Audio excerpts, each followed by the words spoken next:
도널드 트럼프 미국 대통령이 의회 국정연설에서 오는 27일과 28일 베트남에서 김정은 북한 국무위원장과 다시 만날 것이라고 말했습니다. 구체적인 장소는 공개하지 않았지만 휴양도시 다낭과 베트남의 수도이자 북한 대사관이 있는 하노이가 유력하게 거론되고 있습니다.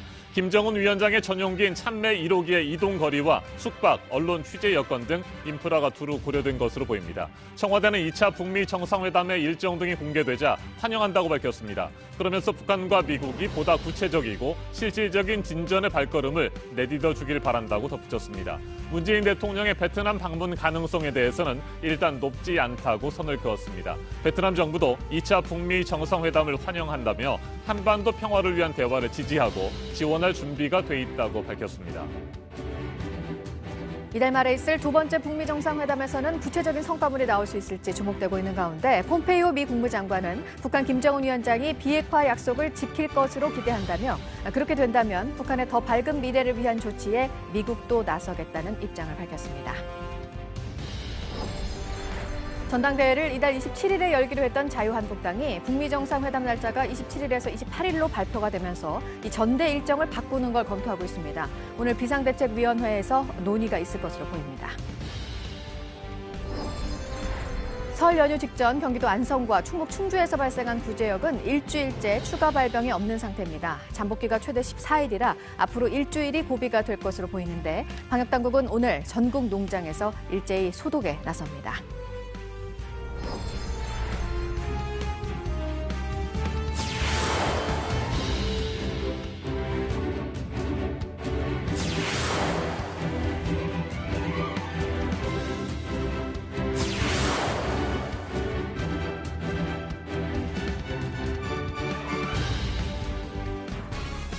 도널드 트럼프 미국 대통령이 국정연설에서 김정은 북한 국무위원장을 오는 27일과 28일 베트남에서 다시 만날 것이라고 말했습니다. 구체적인 장소는 밝히지 않았는데 북한 대사관이 있는 하노이와 지난 2017년 아시아태평양 경제협력체 에이펙 정상회의가 열린 바 있는 다낭이 계속해서 유력하게 거론되고 있습니다. 트럼프 대통령은 아직 할 일이 많이 남아있지만 김 위원장과의 관계는 좋다고 말했습니다. 네, 이제 2차 북미 정상회담까지 3주 정도가 남았습니다. 어제 평양에 간 미국 비건 특별대표가 회담의 의제 등을 놓고 최종 조율 작업을 앞으로 며칠 동안 벌일 것으로 보이는데요. 8개월 만에 다시 이루어지게 된 두 번째 정상회담에서는 어느 정도 실질적인 합의가 나올 수 있을지 관심이 집중되고 있습니다. 2월 7일 목요일 아침엔 정효식 특파원이 첫 소식으로 전해드리겠습니다. Chairman Kim and I will meet again on February 27th and 28th in Vietnam. 트럼프 대통령이 현지 시간 5일 밤 의회 국정연설에서 북미 베트남 정상회담 일정을 공식 발표했습니다. 김정은 위원장과의 관계도 강조했습니다. Much work remains to be done, but my relationship with Kim Jong-un is a good one. 인질들이 돌아오고 핵실험은 중단됐고 15개월간 미사일 발사도 없었다고 덧붙였습니다. 내가 미국 대통령에 선출되지 않았더라면 지금 북한과 큰 전쟁을 하고 있을 것이라고도 했습니다. 주한미군을 언급하지 않았지만 다른 나라들이 공평한 몫을 부담하게 하고 있다며 방위비 분담을 압박했습니다. CNN은 개최 도시는 하노이와 다낭을 놓고 아직 논의 중이라며 미국은 다낭을 선호하지만 북한은 대사관이 있는 하노이를 선호한다고 전했습니다. 결국 트럼프 대통령이 베트남을 선택한 건 평화와 경제 번영이란 두 가지 메시지를 던진 겁니다. 하지만 2차 정상회담의 성패는 평양 실무협상에서 영변을 포함한 비핵화의 실질적 조치와 종전 선언을 합의하느냐에 달렸다는 분석이 나옵니다. 워싱턴에서 JTBC 정효식입니다. 마이크 폼페이오 미 국무장관은 북한이 이번 2차 회담을 통해 비핵화 약속을 지킬 것을 기대한다고 말했습니다. 미국 안에서 북한의 비핵화 진정성에 대한 회의론이 계속해서 나오는 것을 불식시키기 위한 것으로 풀이됩니다. 폼페이오 장관은 또 비핵화가 북한 주민과 미국 국민 모두에게 최상의 이득이 될 것이라고 강조했습니다. 조민중 기자가 전합니다. 폼페이오 장관은 북한이 비핵화 약속을 이행할 것을 기대한다고 밝혔습니다. 미 언론과의 인터뷰에서인데 이번 정상회담이 세계를 위한 진짜 기회라고 강조했습니다. 특히 김정은 위원장이 북한의 진로 변경과 경제적 여건 개선의 필요성을 직접 언급했다고 전했습니다. 북한이 요구하고 있는 상응 조치에 대해선 북한 주민을 위해 더 밝은 미래를 위한 약속을 이행할 것이라고 말했습니다. 비핵화가 북한 주민에게 최상의 이득이며 미 국민을 안전하게 지키는 데도 최상의 이익이라고도 전했습니다. 이는 미 정치권 일부에 남아있는 비핵화에 대한 회의론을 불식시키기 위한 것으로 분석됩니다. 그러면서 이 모든 것이 우리가 베트남 회담에서 진전시키려고 하는 것이라며 2차 정상회담에 대한 기대감을 나타냈습니다. 스티븐 비건 대표의 방북에 대해선 회담의 기초 공사를 위한 현장 작업이라고 평가했습니다. JTBC 조민중입니다. 청와대는 2차 북미 정상회담 일정 등이 확정되자 곧바로 환영 입장을 밝혔습니다. 지난해 1차 회담 때보다 구체적이고 실질적인 진전이 이루어지길 기대했습니다. 문재인 대통령의 베트남 방문 가능성에 대해서는 높지 않다고 선을 그었습니다. 역사적인 회담을 유치하게 된 베트남 정부도 환영의 뜻을 나타냈습니다. 심수미 기자입니다. 청와대는 1차 북미 회담보다 진전된 결과가 나오기를 기대한다고 밝혔습니다. 두 정상은 이미 싱가포르에서 70년 적대의 역사를 씻어내는 첫 발을 뗀 바 있습니다. 이제 베트남에서는 보다 구체적이고 실질적인 진전의 발걸음을 내딛어주기 바랍니다. 북한의 비핵화 로드맵과 함께 대북 제재를 완화하는 미국의 상응 조치가 어느 정도 구체적으로 확정되기를 바라는 겁니다. 다만 청와대는 문재인 대통령의 베트남 방문에 대해서는 가능성이 높지 않다고 밝혔습니다. 종전선언 여부도 따로 입장을 낼 것이 없다고 했습니다. 전문가들은 북미 정상회담이 20일밖에 남지 않은 상황에서 종전선언까지 준비하기엔 시간이 촉박할 것으로 보고 있습니다. 베트남 정부도 환영의 뜻을 밝혔습니다. 베트남 외교부 대변인은 한반도의 안보와 안정, 평화를 유지하기 위한 대화를 적극 지지한다면서 북미 2차 정상회담의 성공적 개최를 위해 당사국과 적극 협력하고 지원하겠다고 말했습니다. JTBC 심소희입니다. 스티븐 비건 미 국무부 대북정책 특별대표는 어제 서해 직항로를 이용해 평양으로 갔죠. 북한의 협상 파트너인 김혁철 전 스페인 대사와 실무 협상을 진행하고 있습니다. 2차 북미 정상회담의 날짜가 오는 27일과 28일로 확정된 상태에서 이루어지는 협상이기 때문에 더욱 관심이 모아지고 있습니다. 트럼프 대통령과 김정은 위원장이 베트남에서 발표할 합의문 초안 등을 놓고 치열한 조율 작업이 예상됩니다. 이지은 기자가 보도합니다. 북한의 비핵화 조치와 미국의 상응 조치 사이에 접점을 찾는 게 실무 협상의 핵심입니다. 북한은 영변 핵시설을 포함한 우라늄 농축 시설과 ICBM 폐기 등을 제시할 수 있습니다. 미국은 종전선언과 북미 간 연락사무소 설치, 그리고 인도적 지원 확대를 내놓을 수 있습니다. 특히 북한이 계속 요구해온 제재 완화에 대해 미국이 어떻게 반응할지도 중요합니다. 미국이 당장 제재를 풀 가능성은 낮지만 대안을 내놓을 수는 있습니다. 게리 세모어 전 백악관 조정관은 미국이 개성공단과 금강산 관광을 제재 예외 대상으로 두는 방안에 동의할 수 있다고 관측했습니다. 해외 민간 자본 유치를 통한 북한에 대한 투자 등도 거론된 바 있습니다. 구체적인 이행 조치와 시간표를 합의문 초안에 어떻게 담느냐에 따라 회담의 성패가 결정될 수 있습니다. 비건 대표의 평양 일정은 공개되지 않았지만 논의할 내용이 많기 때문에 하루 만에 협상을 끝내기는 쉽지 않아 보입니다. 김정은 위원장의 면담 여부도 가능성은 낮지만 실무 협상 결과에 따라 전격적으로 이뤄질 수 있습니다. JTBC 이지은입니다. 2차 북미 정상회담 일정이 이렇게 오는 27일, 28일로 발표가 되면서 자유한국당은 고민입니다.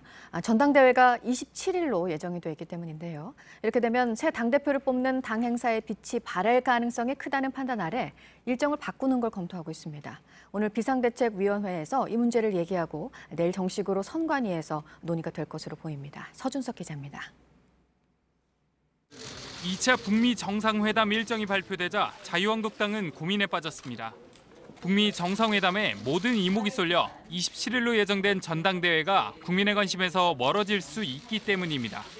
당권 주자들은 전대를 미뤄야 한다고 주장했습니다. 오세훈 전 서울시장은 당의 중요한 행사가 미북 정상회담이라는 외부 요인의 영향을 받는 것은 적절치 않다고 했습니다. 홍준표 전 대표도 페이스북에 지난 6.13 지방선거 하루 전 싱가포르에서 미북 정상회담이 열린 것과 똑같은 상황이라며 전대를 연기해야 한다고 했습니다. 하지만 황교안 전 국무총리는 일정대로 가는 것이 바람직하다고 생각되지만 당의 뜻을 존중하겠다고 원론적인 입장을 밝혔습니다. 나는 선수거든요, 일종의. 그거는 그 당에서 어떤 방향을 정하면 그 방향과 같이 가면 되는 거 아닐까요? 김진태, 심재철, 안상수, 정우택, 주호영 의원도 전대 일정 변경을 원하는 것으로 알려졌습니다. 한국당 비상대책위원회는 오늘 회의를 열어 전당대회 연기 여부에 대한 의견을 교환할 예정입니다. JTBC 서준석입니다. 설 연휴가 시작되기 직전에 국내 3곳의 농장에서 구제역 확진 판정이 나와서 이동이 많은 연휴 기간 동안 괜찮을지 우려가 컸었는데요. 이후에 추가로 구제역이 발견된 곳은 다행히 없습니다. 하지만 구제역 잠복기가 길게는 2주라서 일주일은 더 지켜봐야 하는 상황인데요. 방역당국은 오늘 전국 모든 소돼지 농장을 대상으로 소독에 나섭니다. 안태훈 기자입니다. 도축장 출입구 바닥에 하얀 띠가 생겼습니다. 구제역 방역을 위해 석회를 뿌려놓은 것입니다. 설 연휴가 끝난 오늘부터 도축장들이 문을 열기 때문입니다. 지난달 31일 충북 충주의 한우 농장에서 확진 판정이 나온 이후 다행히 연휴 동안 추가 구제역 발생은 없었습니다. 그러나 아직은 안심하기에 이릅니다. 잠복기가 최대 14일인 점을 고려할 때 앞으로 일주일이 고비입니다. 방역당국은 오늘부터 전국 도축장 73곳에 감독관을 배치하기로 했습니다. 또 구제역 발생 농장이 있는 안성과 충주를 포함한 11개 시군에 석회 900여 톤을 공급했다고 밝혔습니다. 다만 석회를 아직 받지 못한 농장도 있습니다. 주덕하고 이제 안성 쪽에 그쪽으로는 대량으로 나왔다 그러더라고요. 여기는 그좀 시구지고 나오는 것 같더라고요. 지난 3일 전국 모든 소와 돼지에 추가 백신 접종도 마쳤습니다. 당국은 갖고 있던 백신 재고가 거의 바닥이나 긴급히 추가 확보에도 나섰습니다. 방역당국은 오늘을 소독의 날로 정하고 충주와 안성 지역엔 계속 축산 차량 이동을 제한하기로 했습니다. 농협도 전체 조직을 총동원해 일제 소독에 나섭니다. JTBC 안태훈입니다. 트럼프 미국 대통령이 신년 국정연설에서 보호무역에 더 속도를 내겠다는 뜻을 드러내면서 시한이 다음 달 초인 미국과 중국과의 이 무역 협상 어떻게 결론이 날지 주목됩니다. 지난주 미국에서 있었던 고위급 협상에 이어서 다음 주에는 문우신 미 재무장관이 중국에 가서 추가 협상을 벌입니다. 이런 가운데 미국의 무역 적자가 6개월 만에 줄어들었다는 발표도 나왔습니다. 이재승 기자입니다. 스티븐 문우신 미국 재무장관은 현지 시간 6일 언론과의 인터뷰에서 다음 달 1일로 예정된 무역 협상 시한을 맞추기 위해 엄청난 노력을 하고 있다고 말했습니다. 다음 주 베이징을 방문할 것이라며 광범위한 이슈를 아우르는 포괄적인 합의를 위해 노력 중이라고 덧붙였습니다. Ambassador Lighthizer and I are heading to Beijing next week with a large team, and we're looking forward to continue to make more progress on it. 문우신 장관은 협상 기간 연장 가능성에 대해선 추측하는 것은 생산적이지 않다며 즉답을 피했습니다. 이런 가운데 미국의 무역 적자가 6개월 만에 감소세를 보였습니다. 미국 상무부는 지난해 11월 상품 서비스 수지 적자가 493억 달러로 전달보다 64억 달러 줄었다고 밝혔습니다. 전문가들의 전망치 543억 달러에 크게 못 미치는 예상 밖 감소세입니다. 수출이 0.6% 줄었지만 수입이 더 큰 폭으로 감소하면서 적자 규모가 축소됐습니다. 중국과의 무역 불균형도 다소나마 완화됐습니다. 대중 상품 수지 적자는 지난해 11월 354억 달러로 전달보다 28억 달러 감소했습니다. JTBC 이재승입니다. 이번에는 오늘 아침 체크해봐야 할 뉴스들을 분야별로 살펴보겠습니다. 먼저 정치 분야입니다. 민족 고유의 스포츠인 씨름이 지난해 남북한 공동으로 유네스코 인류무형문화유산으로 등재된 뒤 남북 씨름 교류가 본격화되고 있습니다. 대한씨름협회가 오는 12일 금강산을 방문해 북한 측과 씨름 교류 문제를 협의하는데 6월 단호대회 남북 공동개최에 대해 협의할 예정입니다. 더불어민주당과 자유한국당, 바른미래당 원내대표들이 오늘 오전에 만나 2월 임시국회 일정 등 국회 정상화 방안에 대해 논의합니다. 한국당이 국회 일정을 계속해서 거부하고 있는 상황인데 설 연휴가 끝나고 처음 만나는 여야 교섭단체 원내대표들이 2월 임시국회 일정에 합의할 수 있을지 주목됩니다. 오세훈 전 서울시장이 오늘 자유한국당 당대표 선거 출마를 공식 선언합니다. 오 전 시장의 합류로 한국당 당권 주자는 홍준표 전 대표와 황교안 전 국무총리, 그리고 김진태, 심재철, 안상수, 정우택, 주호영 의원까지 모두 8명으로 늘게 됐습니다. 지난달 1월 한 달 동안 8% 정도 오른 코스피 시장에서 외국인들이 주식을 순매수한 정도가 3년 9개월 만에 가장 많았던 것으로 나타났습니다. 4조 500억 원어치를 순매수했는데 이 가운데 78%는 삼성전자와 SK하이닉스 주식이었습니다. 이렇게 지난 1월처럼 강한 외국인 순매수가 이어지기는 쉽지 않을 것이라는 게 전문가들의 분석입니다. 르카프 등의 브랜드를 유통하는 업체 화승이 법정 관리를 신청하면서 이곳으로 물품을 공급해오던 납품업체 50여 곳에 피해가 클 것으로 예상이 되고 있는데요. 수백억 원의 엄을 발행한 상태에서 법정 관리를 신청했기 때문입니다. 서울회생법원은 한 달 안에 회생 절차 개시 여부를 결정합니다. 미국 정부가 현재 들여다보고 있는 자동차 부문 관세에서 우리나라를 면제해달라면서 미국에 간 김현종 통상교섭본부장이 미국 정부와 의회 주요 인사들에게 요청을 했습니다. 미국 상무부는 국가 안보를 이유로 들어서 수입을 제한할 수 있도록 한 무역확장법 232조를 근거로 수입산 자동차에 대한 관세를 검토하고 있습니다. 계속해서 사회 분야 뉴스입니다. 정부가 고 유병언 전 세모그룹 회장의 장남인 유대균 씨를 상대로 제기한 세월호 참사 수습 비용 등 구상금 청구 소송에서 패소했습니다. 유 씨가 청해진 해운의 경영에 관여했거나 세월호 침몰 사고와 관련된 업무 지시를 했다고 볼 증거가 없어 비용을 부담할 책임이 없다고 대법원이 최종 판단했습니다. 청와대 특별감찰반에 근무하면서 알게 된 비밀을 언론에 유출한 혐의로 청와대로부터 고발을 당한 김태우 전 수사관이 오는 12일 검찰 조사를 받습니다. 김 전 수사관 측은 공익 목적의 제보였다며 수사에 성실히 협조하겠다고 밝혔습니다. 어제 오후 4시 반쯤 서울 종로구 연지동의 전선 제조업체 창고에서 불이 났습니다. 이 불로 70대 남성이 다쳐 병원으로 옮겨졌지만 숨졌습니다. 소방당국은 정확한 화재 원인을 조사하고 있습니다. 베트남 축구 국가대표팀 박항서 감독이 고향인 경남 산청군의 홍보대사가 됐습니다. 산청군은 박 감독이 태어난 생초마을을 베트남 마을로 조성해서 베트남 관광객들 유치에 나설 계획입니다.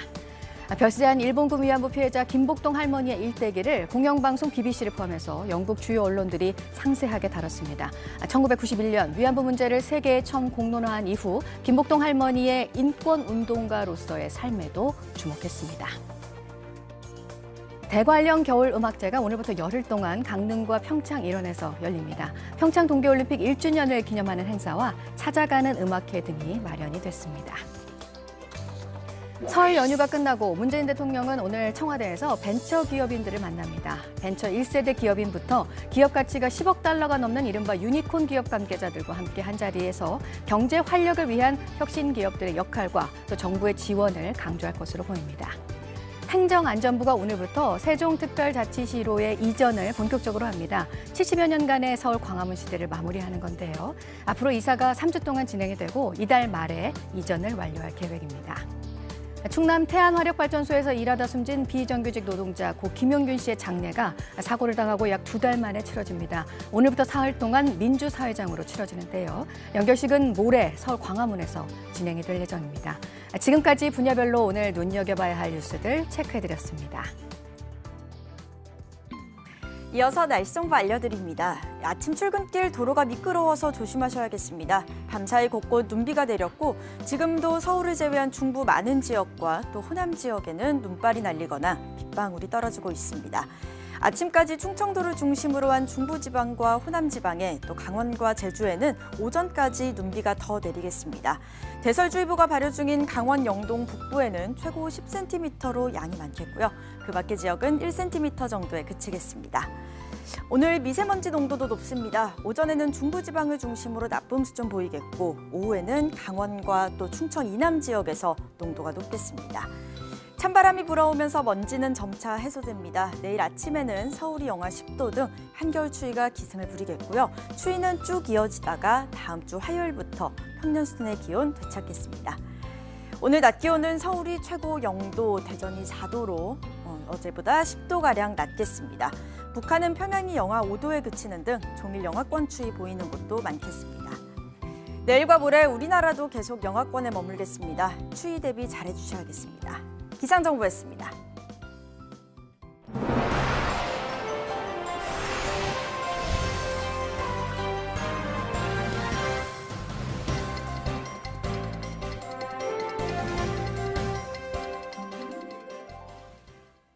연휴 마지막 날인 어제 전국 고속도로에서는 480만 대 넘는 차들이 오갔습니다. 어젯밤 자정이 지나며 정체는 대부분 해소됐고 지금은 평상시의 흐름을 보이고 있습니다. 그런데 어제 도로 곳곳에서는 버스 전용 차로를 몰래 이용하는 얌체 운전자들이 눈에 띄었는데요. 저희 기자가 경찰의 암행 단속에 동행해봤습니다. 1시간 만에 10대나 잡혔습니다. 김필준 기자가 다녀왔습니다. 일반 승용차처럼 보이는 차량에 갑자기 빨간 불빛이 들어옵니다. 설 연휴에 얌체 운전자를 암행 단속하는 차량입니다. 버스 전용 차로를 위반하는 차가 주된 단속 대상입니다. 운전자들은 경찰차인 줄 몰랐다가 꼼짝없이 덜미를 잡힙니다.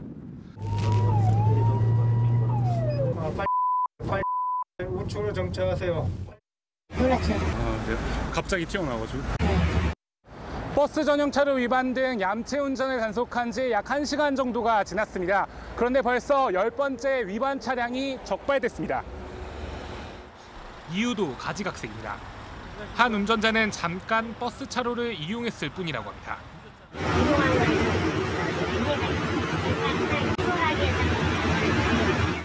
또 다른 운전자는 승합차라 괜찮을 줄 알았다고 합니다.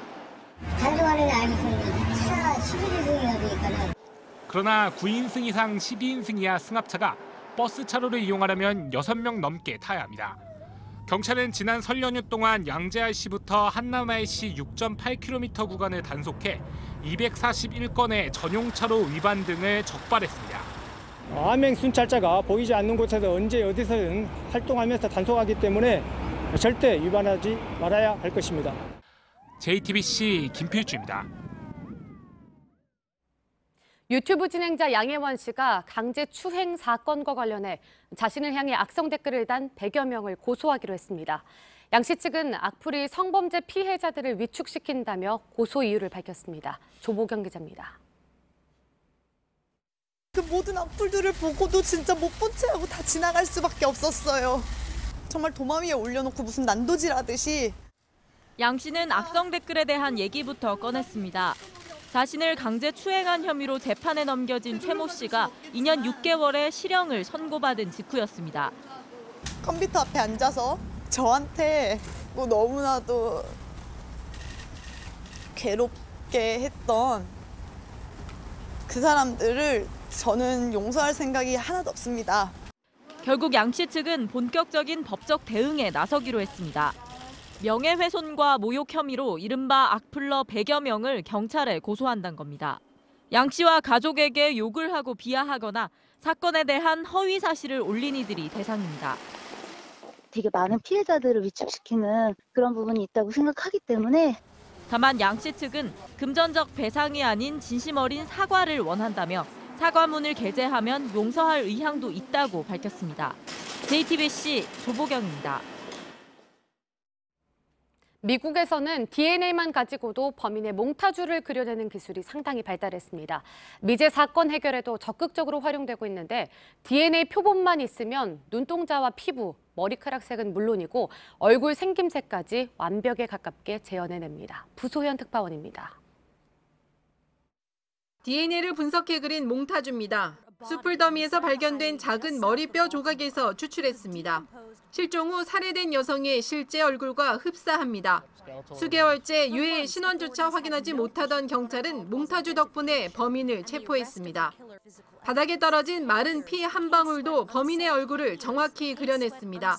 DNA 분석 기술이 단순히 범인 신원을 확인하는 수준에서 벗어나 얼굴 생김새, 범행 방식까지 추적해내고 있습니다. We can predict the physical traits of the source of that DNA and make downstream investigation a lot more efficient. 13명을 살해하고 45명을 성폭행한 연쇄살인범 골든스테이트 킬러도 DNA 분석 기술에 덜미를 잡혔습니다. 첫 범행을 저지른 지 42년 만입니다. 미국 사법당국이 DNA 연구소 파라본 나노랩스의 DNA 분석 기술을 이용해 해결한 사건은 40여 건에 달합니다. 최근에는 노화된 얼굴까지 DNA로 정확히 예측할 수 있는 연구가 속도를 내고 있습니다. 시간 속에 감춰졌던 범행의 실체가 세상에 속속 드러나고 있습니다. 로스앤젤레스에서 JTBC 부소연입니다. 오는 27일과 28일 베트남에서 진행될 2차 북미 정상회담이 이제 20일 앞으로 다가왔습니다. 지난해 6월 12일이죠. 싱가포르 1차 회담 이후 260여일 만에 북한과 미국이 얼마나 구체적이고 실질적인 비핵화와 상응 조치에 합의할지 관심이 모아지고 있습니다. 유미애 기자가 지난 8개월을 정리해드립니다. 70년 적대 관계를 이어온 북미 정상이 세기의 악수를 나눕니다. 우린 모든 것을 이겨내고 이 자리까지 왔습니다. 일각에서는 속빈 강정이란 비판도 있었습니다. 하지만 북미 관계에는 변화의 바람이 이어졌습니다. 김 위원장은 싱가포르 합의대로 미군 유해 55구를 송환합니다. 유해는 지난해 8월 1일 미국 하와이에 도착합니다. 그러나 북한은 이후 미국의 합의 이행이 이루어지지 않고 있다며 불만을 제기합니다. 다시 서먹해진 관계 속에 2차 정상회담이 추진됩니다. 그러던 중 가장 큰 위기를 맞습니다. 지난해 8월 폼페이오 미 국무장관의 방북이 갑자기 취소되면서입니다. 11월로 예상됐던 북미 2차 정상회담도 역시 미뤄졌습니다. 그러나 불씨를 살리기 위한 노력이 이어졌고 지난달 스톡홀름 남북미 회담에서 극적인 반전이 이루어졌습니다.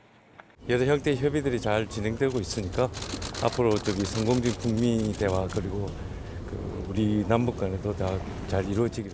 남북미 실무자가 만나 사실상 합숙 협상을 한 끝에 2차 정상회담의 시기와 장소, 의제가 사실상 결실을 맺게 됐습니다. JTBC 유미입니다. 도널드 트럼프 미국 대통령과 김정은 북한 국무위원장이 오는 27일 베트남에서 다시 만납니다. 스티븐 비건 미 국무부 대북정책 특별대표는 어제 평양을 찾았습니다. 북한의 협상 파트너인 김혁철 전 스페인 대사와 실무 협상을 진행하고 있습니다. 북한과 미국이 비핵화 실행 방안과 그에 따른 상응 조치를 결정하면서 무엇을 주고받을지 관심이 모아지고 있습니다. 2차 북미 정상회담 일정 등이 확정되면서 한반도 비핵화 시기에는 더욱 빠르게 돌아가고 있습니다. 김용현 동국대 북한학과 교수와 한 걸음 더 들어가겠습니다.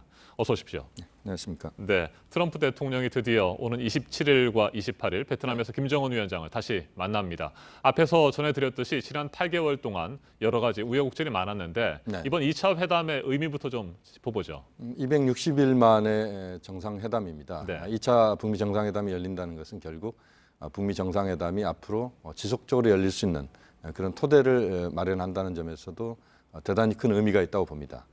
북미 정상 간의 만남이 일회성 만남이 아니라는 점에서 의미가 있다고 봐야 될 것 같고요.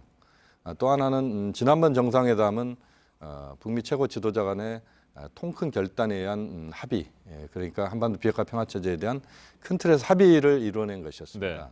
네. 이번 제2차 북미 정상회담은 그것에 기반해서 실질적인 성과를 나누는, 다시 말씀드리면 북미 간의 선물 보따리를 서로 명확하게 주고받는 그런 회담이 될 것이다. 그런 점에서 의미가 있고, 또 하나의 의미는 2019년이 매우 중요합니다. 내년도에 트럼프 대통령이 이제 대선에 임하기 때문에, 재선에 임하기 때문에 올해 성과가 나와야 되는데 그런 측면에서 본다면 이번 제2차 북미 정상회담에서의 어떤 결과가 나오느냐가 한반도의 비핵화 평화체제 운명을 가를 수도 있다. 그런 점에서 매우 중요한 회담이라고 봐야 됩니다. 네, 이번 2차 정상회담은 예상했던 대로 베트남에서 개최가 됩니다. 네. 베트남이 갖는 여러 가지 상징적인 의미도 있잖아요. 뭐 평화, 그렇습니다. 경제 번영 이 두 가지 정도가 대표적으로 꼽히는데 그렇습니까? 그렇습니다. 베트남과 미국은 서로 총뿌리를 맞대면서 전쟁을 했던 나라입니다. 네. 그런데 이번에 그 정상회담의 과정을 우리가 보면 알 수 있듯이 베트남과 미국이 서로 화해를 했고, 그리고 국교 정상화를 했습니다. 그러면서 베트남이 개혁 개방에 매우 중요한 그런 역사적인 어떤 성과를 거두는 그런 국가로 부상을 하고 있지 않습니까? 그런 차원에서 본다면 북한도 미국과의 관계를 풀어가면서 비핵화 평화 체제로 갔을 때 북한도 개혁 개방에 또 성공적인 사례가 될 수 있다. 뭐 이런 점에서 대단히 큰 의미가 있는 베트남 회담이다 이렇게 볼 수 있습니다. 네, 지난해 1차 회담은 하루에 진행이 됐고요. 네. 이번 회담은 이틀로 예고가 됐습니다. 네. 이번 회담에서는 정말 구체적이고 실질적인 조치를 좀 결정하겠다 이런 의지의 표현이라고 보면 되겠습니까? 그렇습니다. 1차 회담이 말씀드린 것처럼 큰 틀에서 합의를 이끌어내는 회담이라면 이번 회담은 좀 더 구체적인 성과가 북미 간에 나와야 됩니다. 네. 서로 주고받을 수 있는 선물 보따리들을 만들어내야 되는데 그렇게 본다면 보다 많은 이야기를 할 필요가 있다. 허심탄회한 대화를 북미 정상이 해야 된다. 이런 점에서 의미가 있다고 봐야 될 것 같고요. 또 하나는 이제 지켜봐야 되겠습니다만 이제 종전선언 가능성도 있다라고 보는데요. 종전선언을 만들어냈을 때 문재인 대통령 또는 시진핑 주석 함께 할 수도 있다는 그런 추론도 가능하다고 봅니다. 그런 점에서 1박 2일을 잡았지 않느냐 하는 그런 조심스러운 예상을 하고 있습니다. 네, 스티븐 비건 미 국무부 대북정책 특별대표는 어제 평양으로 갔습니다. 네네. 김혁철 전 스페인 북한 대사와 협상을 진행하고 있는 것으로 알려지고 있는데 네네. 자, 구체적으로 어떤 것들을 주고받을지가 제일 관심 아니겠습니까? 그렇습니다. 일단 북한에서는 영변 핵시설과 우라늄 농축시설, ICBM 폐기 뭐 이런 얘기가 나오는데 네네. 그 정도는 확실히 내놓을 것으로 보십니까?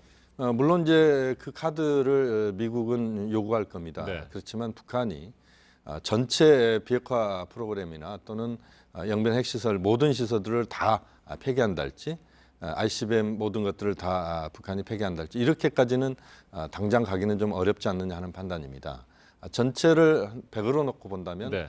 한 20% 정도를 북한은 미국의 요구를 들어주는 다시 말씀드리면 비핵화 전반을 100으로 놓고 본다면 네. 한 20% 정도. 다만 그 20%가 북한이 다시는 뒤로 돌아가기 어려운 정도로 큰 틀에서의 북한이 꺼내줄 수 있는 것들. 예를 들면 영변 핵시설의 폐기 같은 경우는 미국이 그동안 지속적으로 요구해왔던 것이거든요.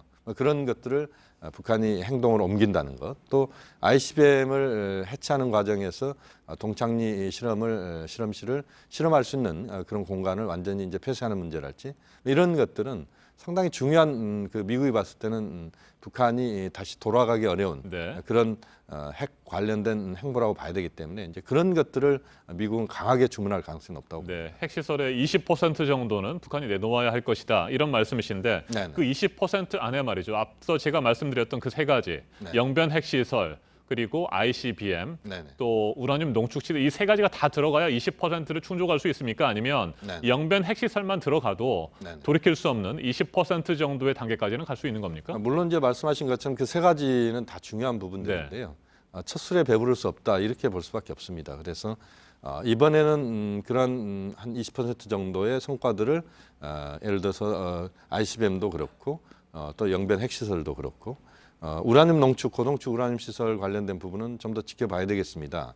그래서 이번에 성과가 나오면 또 미국이 거기에 대한 그 조치를 같이 취해주고 그러니까 보상 조치를 취하고 그 다음 단계에서 또 북한이 행동하고 미국이 다시 행동하는 그런 연쇄고리의 그 틀을 이번에 명확하게 만들어내는 그것이 저는 매우 중요하다고 봅니다. 네. 그러니까 이번에 모든 성과가 나온다기보다는 이번에 하나 둘 중요한 성과를 이번에 꺼내 들고 또 북미가 서로 그것을 나눠 갖고 그 다음 단계로 갈 수 있는 그런 연쇄고리를 만드는 그런 틀을 이번에 확실히 북미 최고 지도자가 만들어낸다면 그렇다면 앞으로는 상당히 빠른 속도로 비핵화 평화체제 프로세스가 진행될 수 있다. 그런 점에서 이번에는 그 틀을 만드는 작업도 매우 중요하다고 봅니다. 네, 북한이 진전된 비핵화 실행 계획에 어느 정도 합의를 하고 네네. 그에 따른 이제 미국의 상응 조치는 또 어떻게 될 것인가 이 부분도 가장 큰 관심 아니겠습니까? 미국의 상응 조치도 크게 세 가지 정도로 분류가 되는데 일단 첫 번째 종전 선언입니다. 네네. 종전 선언의 가능성, 네. 2차 북미 정상회담에서 가능하겠습니까? 그 가능성은 저는 뭐 꽤 높다고 봅니다. 네. 일부에서는 시간이 부족하다 이런 이야기를 합니다만 지난 제1차 북미 정상회담, 싱가포르 정상회담에서 종전선언 직전 단계까지 갔었습니다. 그렇게 본다면 시간의 문제는 별로 중요하지 않다라고 보고요. 결단의 문제라고 보십니까? 그렇습니다. 북미 최고 지도자가 결단을 해야 되는데 북한으로서는 가장 두려워하는 게 미국으로부터 침략을 당하느냐 여부입니다. 그러니까 북한에 대해서 미국이 절대 침략하지 않는다라고 하는 다시는 전쟁은 없다라고 하는 네. 그런 합의를 해내는 것이 북한을 상당히 안심시킬 수 있다. 그렇게 되면 이제 북한이 다음 행동으로 나서는데 상당히 북한 내부적으로도 북한 주민들에게 설득할 수 있는 논리가 되거든요. 이런 점에서 본다면 종전선언은 그것이 국제법적인 어떤 제약이나 이런 건 아니지만 상징적인 의미로서 매우 중요하다고 보고 종전선언이 성과가 이번에 나오면 그 다음에 이제 평화체제와 관련된 또 다른 단계로 간다. 이런 점에서 종전선언은 이번에 꼭 나왔으면 하는 바람입니다. 네, 미중 무역 협상의 시한이 3월 1일이잖아요. 네네. 그래서 그 3월 1일 직전에 막판 트럼프 대통령과 시진핑 주석의 담판이 있을 것이다. 네네. 그리고 그 담판이 베트남에서 열릴 가능성도 있다. 이런 얘기들이 나왔었잖아요. 네네. 만약에 시진핑 주석이 베트남에서 트럼프 대통령과 막판 담판을 하게 된다고 한다면 네네. 그에 앞서서 종전선언을 네네. 남북미 중 네. 사국이 함께 할 가능성 있다고 보십니까? 저는 그 가능성도 배제할 수는 없다고 봅니다. 지금 문재인 대통령의 그 베트남 방문 여부도 상당히 중요한 지금 관심 사안인데요. 네. 종전선언에 이번에 성과가 명확하게 나온다면 또 종전선언에 대한 북미 간의 합의가 이루어지고 있다라면은 문재인 대통령, 시진핑 주석의 합류 가능성도 충분히 있다. 이런 점에서 이번 베트남 북미 정상회담은 북미 정상회담 그것뿐만 아니라 네. 좀 더 한반도 비핵화 평화 체제를 풀어가는 데 있어서 중국 또 한국의 대통령까지 참석하는 메머드급 그런 정상회담의 그 큰 어떤 흐름이 될 가능성이 높다고 봅니다. 네, 일단 청와대는 앞에서도 전해드린 것처럼 문재인 대통령의 베트남 방문 가능성에 대해서는 네네. 선을 그은 상태니까 좀 더 지켜봐야 될 것 같고요. 한 가지만 더 질문을 드리겠습니다. 미국의 상응 조치, 나머지 두 가지는 북미 연락사무소 설치, 그리고 인도적 지원 확대, 이 두 가지인데 뭐 이건 가능성이 어느 정도 있어 보이기도 하고요. 네네. 또 하나 궁금한 것은 말이죠. 개성공단과 금강산 관광을 대북 제재 예외 대상으로 지정할 것이냐, 이 부분 아니겠습니까? 뭐 저는 둘 중에 하나 정도는 가능할 수 있다고 봅니다. 네. 그러니까 금강산 관광 같은 경우는 북한이나 특히 미국이 그렇게 부담을 많이 갖지 않아도 되는 그런 사업이다라고 봐야 됩니다. 그렇기 때문에 금강산 관광 정도는 예외 조항으로, 그러니까 제재 완화라는 표현을 미국이 쓰지 않을 가능성이 높은데요. 아하. 그러면서도 예외 조항을 둠으로써 내용상 제재 완화를 해내는 그런 쪽으로 행보가 나올 수 있다. 그렇게 되면 이제 북한은 미국이 좀 더 적극적으로 북한과의 관계를 풀어가는 데 있어서 경제적인 부분에서의 그런 제재 완화 조치를 시작하는구나, 이렇게 인식할 가능성이 높습니다. 지난번에 1월 1일 김정은 위원장이 신년사에서도 그 금강산과 개성공단의 조건 없는 재개를 이야기했지 않습니까? 그래서 아마 트럼프 대통령한테 자신이 제시할 수 있는 그런 카드를 던진 거라고 봐야 되거든요. 이런 점에서 본다면 금강산 관광의 재개, 이 부분도 이번에 내용상 그 트럼프 대통령이 줄 수 있는 선물 보따리 중에 하나다, 이렇게 봐야 될 것 같습니다. 네. 그리고 지난주에 네네. 미국 다녀오셨잖아요. 네네. 미국 내 분위기는 어떻든가요? 짧게 말씀해 주시면. 역시 이제 저도 미국 내 서부를 다녀왔는데요. 미국의 분위기는 학자들이나 또는 전반적으로는 보수적인 입장입니다. 그러니까 이번에 제2차 북미 정상회담의 성과에 대한 부분에 있어서 좀 더 신중한 접근을 하고 있다, 이렇게 봐야 될 것 같습니다. 알겠습니다. 여기까지 듣겠습니다. 김용현 교수님 말씀 잘 들었습니다. 아직까지 구체적인 장소는 발표되지 않았지만 당초 예상했던 대로 2차 북미 정상회담은 베트남에서 개최됩니다. 여러 후보 지역이 막판까지 거론됐던 지난해 1차 회담 때와 달리 이번에는 일찌감치 베트남으로 정해졌습니다. 노진호 기자가 그 배경을 전해드립니다. Gee, Da Nang. Who does Da Nang remind me of, huh? 베트남 다낭이 유력한 회담 장소로 보인다는 기자 질문에 트럼프 대통령이 얼버무렸습니다. 베트남은 이미 한 달여 전부터 일찌감치 유력 후보지로 거론돼 왔습니다. 여기에는 북한의 입장이 많이 반영됐다는 분석이 나옵니다. 베트남은 북한과 오랜 우방 관계로 수도 하노이에 북한 대사관이 있습니다. 사전 준비를 하기 수월한 겁니다. 장거리 여행이 부담스러운 북한으로선 거리상으로도 나쁘지 않습니다. 1차 정상회담이 열렸던 싱가포르보다도 가깝습니다. 베트남은 김정은 위원장이 관심을 가질 만한 경제 모델도 갖고 있습니다. 베트남의 1인당 국민 총 생산은 본격적인 개방 정책을 도입한 1987년 이후 95달러에서 2000년 488달러까지 올랐습니다. 다낭에서는 2017년 에이펙이 개최된 바 있습니다. 로이터 통신도 다낭 공항 관계자를 이용해 지난 5일 저녁 미국 수직 이착륙기 V-22 오스프리 4대가 착륙했다 몇 시간 뒤 다시 떠났다고 보도했습니다. 하지만 CNN은 북한이 대사관이 있는 하노이를 강력히 희망하고 있어 하노이와 다낭을 놓고 북미 당국이 최종 조율 중이라고 전했습니다. JTBC 노진호입니다. 협상은 하는데 핵심 문제는 말하지 않겠다. 일본의 표기 문제를 우리와 논의는 하겠다면서 일본이 밝힌 입장입니다. 관련 국제기구가 계속 양국 간의 협의를 요구하니까 하긴 하는데 동해도 함께 사용하자는 문제에 대해서는 말하지 않겠다는 겁니다. 도쿄 윤서령 특파원입니다. 국제수로기구가 발간하는 해양과 바다의 경계라는 국제표준 해도집입니다. 일본 해가 단독으로 표기돼 있습니다. 우리 정부는 1997년부터 동해도 함께 표기해야 한다고 주장해왔습니다. 2017년에 열린 총회에선 관련국들이 협의해 해도집이 개정되는 2020년까지 보고하라는 결정이 내려졌습니다. 그동안 협의를 거부하던 일본은 국제수로기구의 압박이 거세지자 협의는 하기로 했습니다. 협의를 계속 거부하면 동해도 함께 사용해야 한다는 한국의 주장이 받아들여질 수 있다고 판단했기 때문입니다. 하지만 동해 병기 논의는 거부한다고 밝혔습니다. 日本海は国際的に確立した唯一の故障であり、これを変更する必要性も根拠もない。 한국과 일본 사이의 입장 차이가 크기 때문에 협의에서 어느 한쪽으로 결론을 내기는 쉽지 않아 보입니다. 도쿄에서 JTBC 윤서령입니다. 지난 설 연휴 동안 큰 추위는 없었지만 대신 미세먼지 때문에 마스크가 필요했던 연휴였습니다. 사상 최악으로 기록이 됐던 지난달 중순의 미세먼지 상황을 정부가 분석을 해봤는데요. 중국을 포함해서 나라 밖에서 날아온 먼지가 75%였던 것으로 나타났습니다. 남 탓을 하지 말라는 중국에 이제 이 같은 분석 결과를 전달할 예정이고 다음 주쯤에는 중국과 실무 협의를 하게 됩니다. 박상욱 기자입니다. 수도권에는 올해 처음으로 비상저감 조치까지. 날은 저물어서 어두워졌지만 상황은 나아질 기미를 보이지 않고 있습니다. 역대 최악의 미세먼지 농도가 기록된 지난 1월. 11일부터 15일 닷새간 전국을 뒤덮은 먼지 가운데 75.4%는 중국 등 외국에서 날아온 것으로 분석됐습니다. 서울 세제곱미터당 129마이크로그램, 경기 북부 131마이크로그램 등 각종 기록을 갈아치운 14일엔 국외 요인 비중이 78.1%에 달했습니다. 이 기간 국내에서 미세먼지가 단 1마이크로그램도 배출되지 않았다고 가정해도 나흘 연속 나쁨 수준이었던 셈입니다. 한반도와 서해상공의 에어로졸은 위성에서도 포착될 정도였습니다. 비상저감 조치가 발령될 정도로 공기가 탁했던 지난해 11월 국외 요인이 31%에 그쳤던 것과 대비됩니다. 이번 중국발 미세먼지는 북서풍을 타고 10일과 13일 두 차례에 걸쳐 유입됐습니다.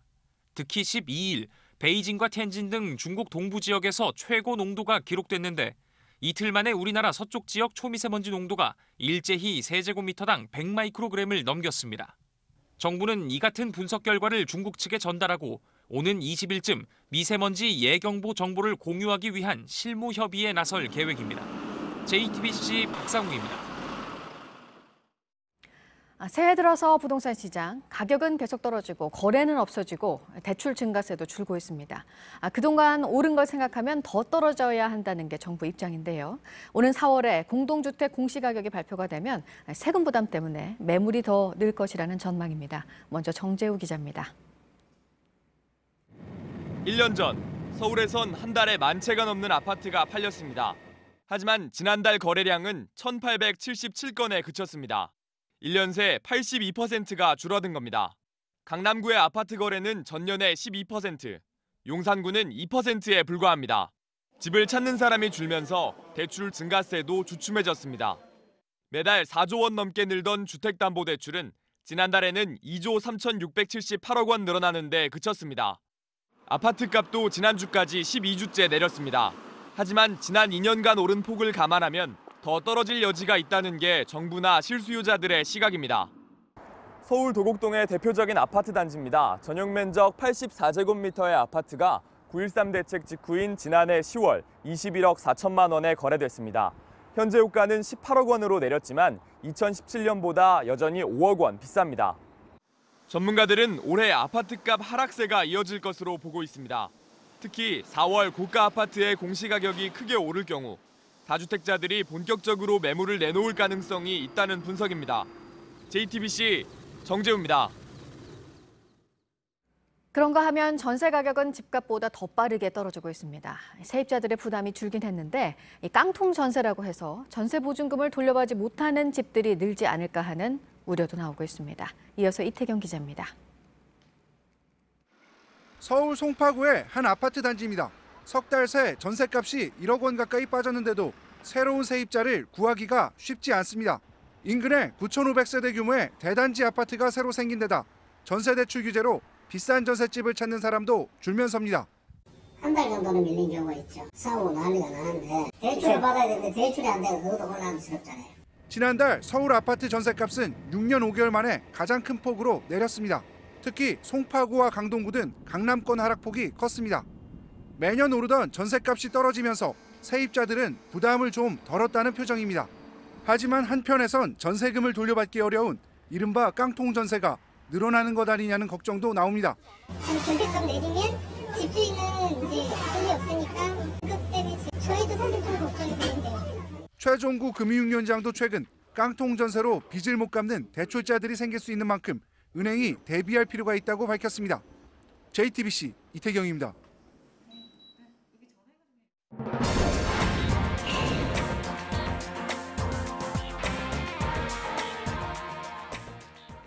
지난 6년 동안 쓰이지 않고 없어져 버린 2통 3사의 마일리지가 2천억 원에 가깝다고 합니다. 보도국 연결해서 알아보겠습니다. 안태훈 기자, 매해 마일리지가 소멸되는 액수가 줄어들고는 있다고요? 네, 그렇습니다. 일단 총액부터 말씀드리면 과학기술정보통신부가 국회에 제출한 자료입니다. 그것에 따르면 KT와 SK텔레콤은 각각 800억 원대입니다. 지난 6년간 소멸된 이동통신사 마일리지 총액입니다. 그리고 LG U+는 200억 원에 조금 못 미치는 수준입니다. 이들 이동통신 3사의 소멸 마일리지를 합하면 지난 6년간 1,905억 원에 이릅니다. 마일리지는 휴대전화 이용요금의 일정 비율만큼 가입자에게 제공됩니다. 통신요금 결제에 사용하거나 멤버십 포인트로 전환할 수도 있습니다. 다만 홍보가 부족해서 소멸되는 마일리지가 상당하다는 지적도 같이 나오고 있습니다. 다음은 역류와 카시트가 있는 여성 전용 예약 택시가 이르면 이달 중에 서울에서 선보일 전망입니다. 서울시는 여성 전용 예약 택시 웨이고 레이디 서비스를 제공할 예정인 주식회사 타고 솔루션즈에 택시 가맹사업 면허를 부여했다라고 밝혔습니다. 웨이고 레이디는 손님과 운전자 모두 여성으로 운영됩니다.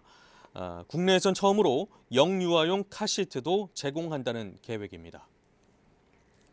네, 그리고 트럼프 미국 대통령의 국정연설, 북미 정상회담 날짜에도 관심이 많았고 무역을 포함해서 경제정책에도 관심이 집중됐었는데 화제가 됐던 게 또 하나 있었습니다. 조슈아 트럼프라는 소년이요. 대통령과 성이 같아서 놀림을 받았다고 해서 이 자리에 초대가 됐는데 좀 지루했나 봐요. 네, 그렇습니다. 곤히 잠든 모습이 카메라에 잡혔습니다. 고개를 뒤로 젖힌 채 잠이 든 11살 소년 조슈아 트럼프의 사진이 소셜미디어에서 화제라는 소식입니다. 멜라니아 여사와 소아암 투병 어린이 옆에 앉은 조슈아는 마침 트럼프 대통령이 국경 장벽을 건설하겠다면서 목소리를 높일 때 곤히 잠들었던 것으로 전해지고 있습니다.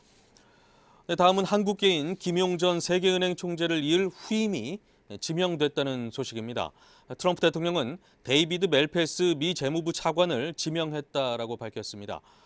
대중국 강경파로 알려진 멜페스가 신임 총재를 맡게 되면 중국을 비롯한 개발도상국에 대한 세계은행의 지원 프로그램이 줄어들 것으로 워싱턴 정가에선 내다보고 있습니다. 네, 지금까지 아침에 지금 JTBC 안태훈입니다. 목요일 날씨 키워드 알려드립니다. 오늘은 아침 눈비, 미세먼지, 그리고 찬바람인데요. 오늘 아침 날이 좋지 않습니다. 곳곳 눈비 소식 있고 미세먼지 농도까지 높습니다. 눈비는 오전에 모두 그치겠지만 먼지는 오후에도 남부지방을 중심으로 나쁨 수준 보이는 곳이 많겠습니다. 찬바람도 점차 불어오면서 한낮에도 무척 춥겠습니다. 연휴가 끝나고 첫 출근길 다소 힘듭니다. 비랑 눈이 섞여서 내리고 있다. 거기에 갑자기 훅 추워졌다며 추위까지 강하다는 분도 있었고요. 출근길 서두르셔야겠다 하시면서 방학인 학생들은 더 주무시라고 내심 부러워하며 글 남기신 분도 있었습니다. 눈비가 그치고 더 추워지면서 내일 아침에는 강한 한파가 찾아옵니다. 감기 조심하시기 바랍니다. 지금까지 키워드와 SNS로 만나본 날씨였습니다.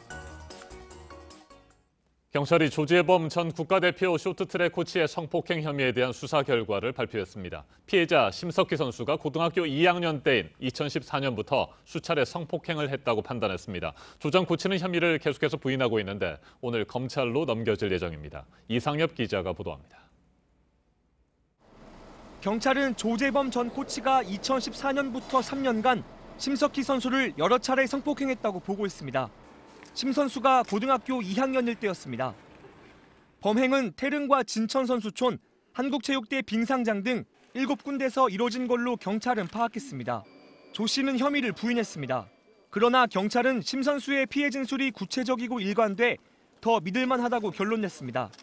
또 조 씨와 심 선수가 주고받은 휴대전화 문자와 소셜미디어 대화 내용도 중요한 근거가 됐습니다. 조 씨에게 성폭행을 당했다는 추가 피해자는 없는 걸로 조사됐습니다. 조 씨는 이미 상습폭행 혐의로 1년 6개월의 실형을 선고받은 상태입니다. 경찰은 조 씨가 범행 사실을 숨기기 위해 심 선수를 위협한 혐의도 추가해 사건을 오늘 검찰로 보낼 예정입니다. JTBC 이상엽입니다. 조재범 전 코치의 성폭행 혐의에 대해 경찰은 다양한 증거를 확보했다고 밝혔습니다. 심석희 선수가 피해 당시 자신의 심경을 적은 메모를 포함해 조 전 코치가 범행 장소를 출입한 기록, 그리고 심 선수 지인들의 진술까지 경찰이 주목한 증거들을 류정화 기자가 전해드립니다. 경찰 수사에서 결정적 역할을 한 건 심 선수가 4차례에 걸친 피해자 조사 때 제출한 메모입니다. 심 선수는 성폭행 피해 당일, 오늘은 기분이 좋지 않았다면서 자신의 심경을 에둘러 적어놨습니다. 이 메모엔 범행 일시와 장소도 담겨 있었다고 합니다. 경찰은 이를 바탕으로 태릉과 진천 선수촌, 그리고 한체대 빙상장 등 7곳에 대한 출입 기록을 파악했습니다. 그 결과 조 전 코치가 범행 시점 해당 장소에 있었다는 겁니다. 경찰은 또 심 선수가 조 전 코치의 말을 거부할 수 없었다고 봤습니다. 심 선수가 다른 사람과 약속이 있었던 상황에서도 조 전 코치의 연락을 받고 급히 나가는 장면을 봤다는 취지의 진술을 지인으로부터 확보한 겁니다. 수사 과정에서 복원된 두 사람 간의 문자도 심 선수의 주장을 뒷받침하는 증거가 됐습니다. 하지만 조 전 코치는 2차례 피의자 조사에서 해당 내용들을 모두 부인한 걸로 전해집니다. 성폭행은 없었다는 주장을 반복했다는 겁니다. 이번 사건은 수원지검으로 넘겨져 추가 수사가 이어질 예정입니다. JTBC 류정화입니다. 조재범 전 국가대표 쇼트트랙 코치가 심석희 선수를 성폭행한 혐의가 인정된다는 경찰의 수사 결과가 발표됐습니다. 심석희 선수의 피해 진술 신빙성이 높을 뿐만 아니라 두 사람이 주고받은 메시지와 심 선수의 메모 등이 결정적인 근거가 된 것으로 보입니다. 경찰은 오늘 조재범 전 코치를 검찰로 넘길 예정입니다. 백성문 변호사와 좀 더 자세하게 짚어보겠습니다. 어서 오십시오. 네, 안녕하세요. 네, 지난 2014년부터니까요. 그때면 심석희 선수가 고등학교 2학년 때라고 합니다. 3년 동안 수차례 성폭행을 했다. 이게 이제 경찰의 수사 결과인데 조재범 전 코치는 혐의를 부인하고 있고요. 이 같은 상황에서 심석희 선수의 구체적인 진술이 신빙성이 있다. 이렇게 본 것이겠죠? 경찰은. 통상적으로 성범죄 사건 같은 경우에는 이게 은밀한 공간에서 네. 이루어지고 둘만 있는 상황에서 이루어지기 때문에 증거가 좀 부족한 경우가 굉장히 많습니다. 그런데 그럴 때 가장 중요한 게 결국 피해자 진술의 일관성과 그다음에 구체성, 신빙성인데 심석희 선수가 총 4차례 정도 이제 고소인 조사를 이제 받았는데요. 그 과정에서 이제 가장 이제 경찰이 이제 주목하고 보는 건 그 장소, 그 일시에 그곳에 있지 않았으면 도저히 알 수 없는 상황들. 그러니까 쉽게 말해서 꾸며내서 말할 수 없는 내용들 있지 않습니까? 이제 그런 부분들이 굉장히 구체적이었고 그렇기 때문에 일단 심석희 선수의 진술의 신빙성을 굉장히 높게 판단을 했고요. 이제 그런 것 때문에 일단 1차적으로 경찰이 검찰에 기소 의견으로 좀 송치를 한 그런 상황입니다. 네, 모든 상황을 정확하게 기억하고 맞습니다. 있었기 때문에 진술이 흔들리지 않았다 이런 얘기군요. 그렇죠. 맞습니다. 네, 구체적인 물증들을 하나하나 좀 살펴보죠.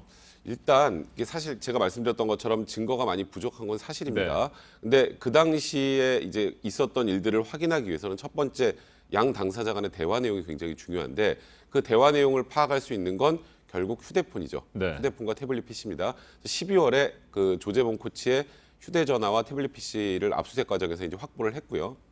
그걸 디지털 포렌식 작업을 통해서 이제 복원을 해보니까 그 심석희 선수가 성폭행을 당했다고 주장하는 일시 장소 같은 것들은 어느 정도 지금 심석희 선수의 진술 확보가 된 상황에서 내용 자체가 성폭행을 암시할 만한 그런 내용들이 대화 내용들이 좀 있었다고 지금 알려지고 있습니다. 그게 구체적으로 뭔지 저도 이제 확인하지 못했는데 네, 심 선수의 2차 피해가 우려되기 때문에 구체적인 내용을 지금 공개하지 않은 상태인 그렇죠. 거죠. 그러니까 지금 저희도 어느 정도 수준의 증거인지는 저도 확인하지 못했습니다만 일단 경찰 입장에서는 이 정도면 심석희 선수의 진술과 조재범 코치의 태블릿 PC 휴대전화에서 복원된 내용, 문자메시지 내용을 합쳐보면 이 정도면 그 당시에 성폭이 있었다라는 게 충분히 입증이 가능하다 이렇게 지금 현재 경찰은 보고 있는 것 같습니다. 네, 그렇다면 변호사님께서는 조재범 전 코치의 진술 자백이 없다고 하더라도 이 정도의 상황이라면 직접적인 증거가 될 수 있다 이렇게 보십니까? 사실 그 부분은 제가 단언해서 말씀드리기 굉장히 어려운데요.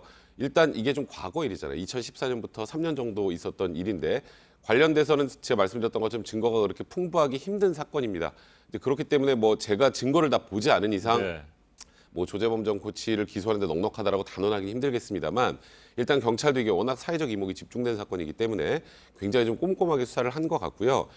일단은 지금 검찰에 보내면서 지금 나와 있는 증거만으로도 충분히 기소가 가능하다는 입장이기 때문에 일단은 뭐 지금 경찰 입장에 따르면 만약에 조재범 코치가 끝까지 부인을 한다고 하더라도 기소하는 데 무리가 없다. 지금 현재까지는 그렇게 보고 있습니다. 네, 앞선 리포트에서도 제가 전해드렸습니다만 심석희 선수가 다른 약속에 있는 그런 상황에서도 갑자기 불려나가기도 했다. 그만큼 위계 질서라고 할까요? 뭐 압박이라든지 강압이 심했던 것으로 보입니다. 그러니까 이제 일단 이 쇼트트랙도 그렇고 스포츠계가 생각보다 굉장히 위계 질서가 엄격합니다. 그러니까 이게 강압에 의해서 어쩔 수 없었다라는 걸 입증할 만한 그런 여러 가지 정황들을 이제 참고인 조사를 통해서 확인을 했는데 예를 들어서 그런 거죠. 이제 같이 밥 먹고 모여 있는데 조재범 코치가 빨리 와라.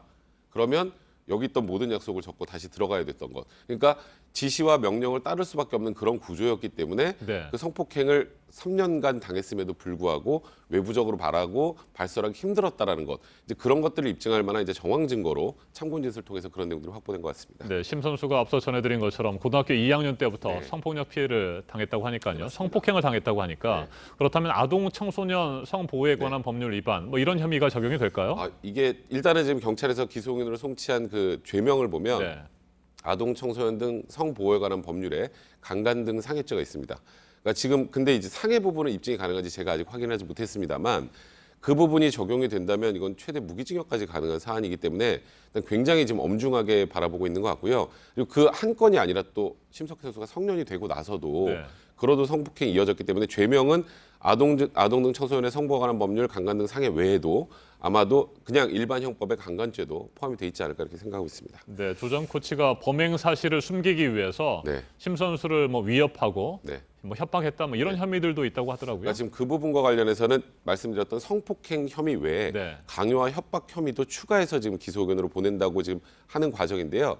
그 부분은 이제 내용들이 이제 뭔가 이 부분을 외부로 발설하면 내가 선수로서의 불이익을 입을 수 있다라거나 그런 것들을 고지했다는 내용들이 굉장히 많이 있지 않습니까? 그거는 이 성범죄와 따로 별도로 또 강요죄와 협박죄로 또 추가로 기소한다는 그런 입장인 걸로 알려져 있습니다. 조재범 전 코치 일단 상습 폭행 혐의로 1년 6개월의 실형이 선고된 상태입니다. 앞에서도 말씀을 해주셨습니다만 이 성폭행 혐의까지 더해지게 된다면 최대 무기징역까지 가능합니까? 그러니까 지금 현재 항소심에서 1년 6개월, 그러니까 1심보다 올랐죠. 1심이 징역 10월이었는데 1년 6개월로 더 올랐던 게 이제 뭐 다른 피해자들에 대한 합의 강요 부분들까지 포함해서 죄질이 안 좋다고 봤었는데요. 근데 지금 말씀드렸던 아동 청소년 성보호에 관한 법률 위반이 만약에 유죄 판결이 나온다면 이 경우는 제가 알기로 권고 형량 자체가 굉장히 높습니다. 아동 청소년에 대한 성범죄이기 때문에 거기다가 지금 굉장히 여러 차례죠. 제가 알기로 고소장에 적시된 범죄 사실이 10건이 넘는다고 지금 알려져 있는데 그런 것들이 종합돼서 만약에 유죄 판결이 나온다면 조재범 전 코치에게는 굉장한 중형, 그러니까 10년 이상의 중형이 선고될 가능성도 많습니다. 네, 오늘 검찰로 넘어가고 또 뭐 기소가 될 텐데 자, 조재범 전 코치 측에서는 어떤 카드가 있을까요? 지금 조재범 전 코치는 그러니까 뭔가 뚜렷한 뭐 증거나 이런 것들을 들이대는 상황이 아님에도 불구하고 계속 그러니까 범죄 혐의를 지금 부인하고 있는 상황이거든요. 그러니까 조재범 전 코치 입장에서는 사실 딱히 할 수 있는 게 없습니다. 이런 상황에서는.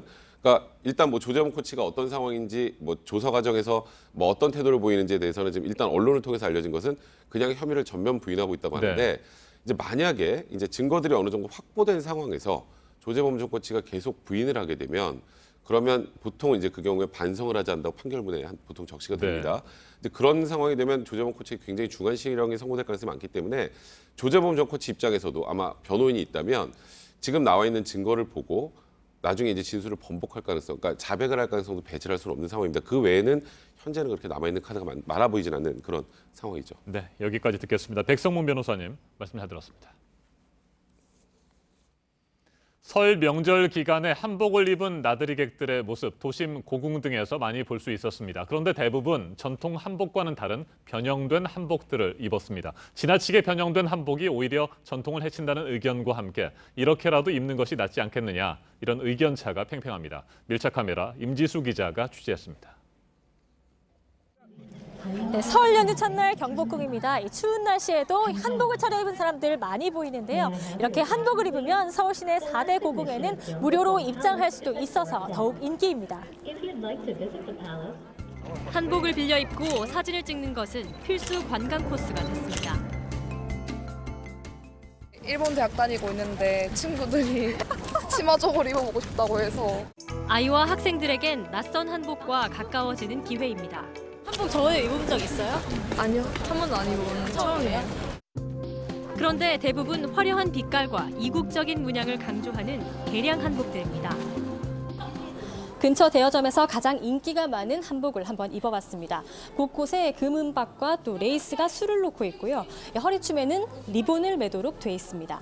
서양의 드레스처럼 부풀리기 위한 속치마와 걸을 때 모양을 잡아주는 링도 들어 있습니다. 모두 전통 한복에서는 볼 수 없는 것들입니다. 한국 분들도 많이 오는데 개량으로 많이 입거든요. 한국 전통이 차츰차츰 변한다는 거예요. 하지만 이를 걱정하는 시선도 있습니다. 비치코튼도 아니고 한복도 아니고 나 지금 들어오면서부터 어머 저게 웬일이야. 차라리 그냥 안 하는 게 나을 것 같아. 지난해 종로구청은 고궁 무료 입장이나 식당 할인 혜택을 전통 한복을 입은 사람들에게만 주자고 문화재청에 건의했습니다. 일부 전문가들도 우려를 쏟아냈습니다. 과도하게 변형된 한복을 착용하게 된다면 우리의 전통 한복과 입는 방법 또한 사라지게 될 것입니다. 한복을 팔거나 빌려주는 업체들은 반발합니다. 하루에 몇천 벌이 왔다 갔다 해서 소재 자체가 전통이 되지 못해요. 그렇게 대여하려면 저희도 한 번에 한 2, 30만 원씩. 전통 의복도 시대에 맞게 변하는 것이 자연스럽다는 겁니다. 이게 지금 섭이죠. 여기 섭이에요. 이 고름이에요. 깃, 동정 다 있어요. 소매, 베레 다 있어요. 그런데 이제 전통이 아니다. 문화의 파괴가 아니라 새로운 문화라고 봐야 되는 거죠. 외국인들의 반응도 엇갈립니다. It's fine for us because we just want photos. Is it insulting to Korean people that we're wearing it? 이거 트레디셔널하고 입고 싶은데요. 근데 어디 있는지 모르겠어 못 해봤어요. 논란을 떠나 최근 한복은 그 자체로 어느 때보다 주목받고 있는 상황. 헐리우드 시상식부터 한류 스타들의 무대에까지 등장하며 인기를 끌고 있는 겁니다. We don't know which one the real one. We think that this is the traditional and everyone wearing and everyone happy. That's it. 인터넷과 소셜미디어에서도 한복을 알리고자 하는 시도가 이어지고 있습니다. 맞춤 한복을 입고 파티를 하는 모임부터 직접 만든 생활 한복을 뽐내는 유튜버들도 넘쳐납니다. 매 시대마다 어떤 새로운 스타일이 한복에 접목이 될 때마다 굉장히 큰 진통을 겪었어요. 그때마다 한복이 새로운 스타일로 발전하고 탄생했어요. 옛것 그대로를 보존해야 한다는 입장과 시대에 맞춰서 변화시켜야 한다는 입장. 모두 우리 문화를 아끼고 또 지켜나가기 위한 이 방법의 차이일 수 있습니다. 어느 한편에 서서 이 각을 세울 일이 아니라 서로 이해하려는 노력이 필요한 시점 아닐까요? 밀착 카메라 임지수입니다.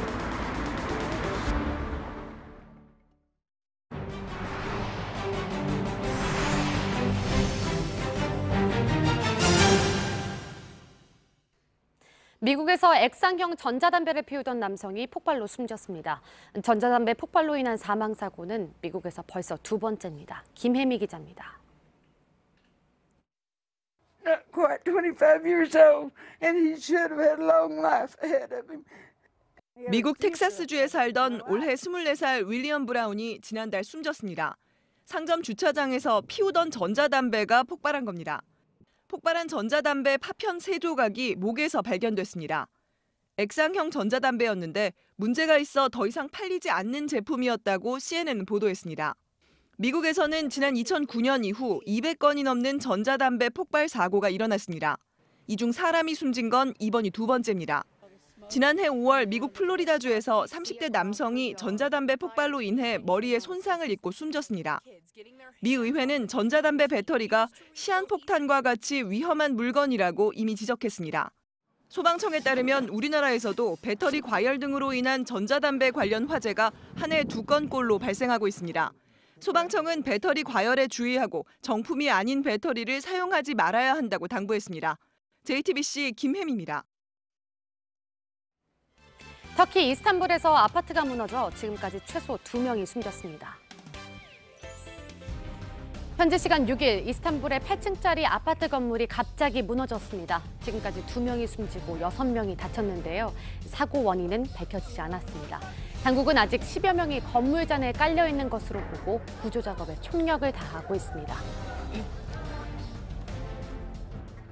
시뻘건 불길이 치솟습니다. 미국 캘리포니아주의 한 절에서 불이 났는데요. 실내에 켜둔 촛불이 원인으로 추정됩니다. 절 안에 있는 물건이 모두 불탔는데요. 다행히 인명피해는 없었습니다. 영화에서나 나올 법한 은행 강도 사건이 벨기에에서 일어났습니다. 범인은 수백 미터의 하수도를 통해 은행에 침입했는데요. 돈을 훔친 뒤엔 다시 하수도를 통해 유유히 빠져나왔습니다. 얼마를 훔쳤는지 아직 밝혀지지 않았는데요. 경찰이 추적 끝에 절도 용의자를 체포해 조사를 진행하고 있습니다. 예멘에서 샴쌍둥이가 태어났는데요. 수술을 받지 못해 생명이 위태로운 상황에 놓였습니다. 생후 2주 된 샴쌍둥이 아기입니다. 머리와 심장, 척추와 폐는 각각 따로 있지만 간이 하나뿐이고 아기들의 머리 사이엔 다리가 있습니다. 예멘에서는 수술이 불가능한데요. 당장 해외로 이동해 수술을 받지 못하면 목숨을 장담할 수 없습니다.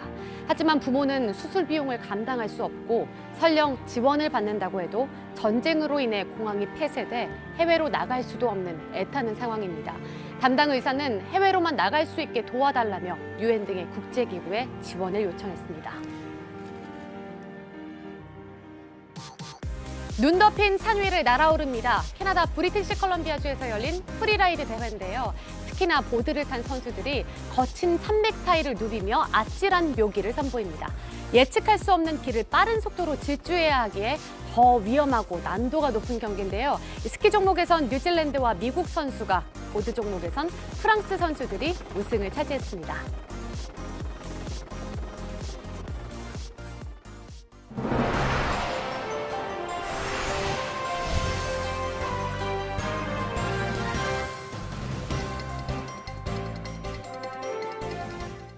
네, 설 연휴가 끝나고 목요일 아침 8시 6분 지나고 있습니다. 8개월 만에 북미 정상이 머리를 맞댑니다. 오는 27일과 28일에 열리는 북미 정상회담, 이제 3주 정도가 남았습니다.